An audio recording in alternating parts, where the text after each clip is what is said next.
Pan India star Prabhas కల్కి చిత్రంపై అంచనాలు బానే ఉన్నాయి. కల్కి రికార్డ్స్ పెట్టేందుకు వీలుగా టికెట్ రేట్స్ను కూడా పెంచారు. మరి కల్కి చిత్రం ఎలా ఉంది? ప్రీమియర్స్తో కల్కి సేఫ్ అయిందా? కల్కి హిట్ ఆర్ ఫ్లాప్ తెలుసుకుందాం.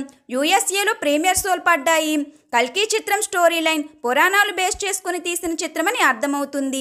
కమల్ హాసన్ సృష్టిని నాశనం కోరితే ఆయన చేసిన విపత్తులను భైరవ ప్రభాస్ కల్కి ఎలా ఆపాడు అన్నది కథ.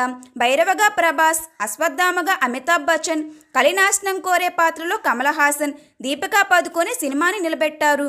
దీనికి తోడు first half Bhairava Kashi city చూపిస్తూనే సెకండ్ హాఫ్ గూస్ బంప్స్ ఇచ్చే సీన్స్ పడ్డాయి. ల్యాగ్ అనిపించలేదు. 3 గంటలైనా ఫస్ట్ హాఫ్ భైరవ పాత్ర ఫన్నీగా ఉంటూనే యాక్షన్ సీన్స్ టాప్ నాచ్ ఉన్నాయి. యాక్షన్ ఫైట్స్, ఎమోషనల్ సీన్స్, పురాణాలు లింక్ చేయడం ఇలా ఇంట్రెస్టింగ్గా కల్కి చిత్రం సాగింది. సర్ప్రైజింగ్ రోల్స్ను దాచిపెట్టారు. కల్కి ఇంటర్వెల్ ట్విస్ట్ మతిపోతుంది. కల్కితో ఫ్యాన్స్కి పండగే. కల్కి చూడొచ్చా అంటే యూఎస్ఏ ఆడియన్స్కి సినిమా బాగా నచ్చింది. ఈజీగా చూడొచ్చు. ఫ్యాన్స్కి పండగే. కల్కి చిత్రం టికెట్స్ మీరు కూడా బుక్ చేసుకున్నారో లేదో కింద కామెంట్ చేయండి. ఈ వీడియో నచ్చితే లైక్ చేయండి, షేర్ చేయండి. ఇలాంటి మరిన్ని వీడియో అప్డేట్స్ కోసం మన సినీ లైట్ ఛానల్ సబ్స్క్రైబ్ చేసుకోండి. Thanks for watching.